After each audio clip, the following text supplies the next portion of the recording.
لو ما عندكش من ده عمرك ما هتعرف تطلع ده. طب ايه الكلام ده؟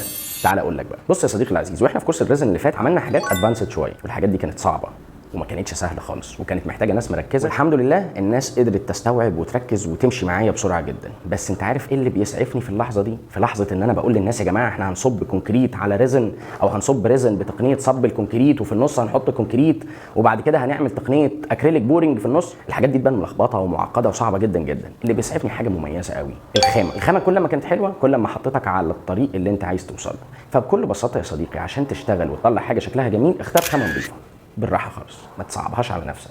انت مش بتعرف تعمل القطعه والقطعه بتخرب منك، لا 99% من الناس اللي القطعه بتخرب منهم بتبقى بسبب ان الخامه بتاعتهم رديئه، الخامه ما قدرتش ان هي تديله اللي هو عايز يوصل له. بص كده على القطعه ديت وقول لي ايه رايك.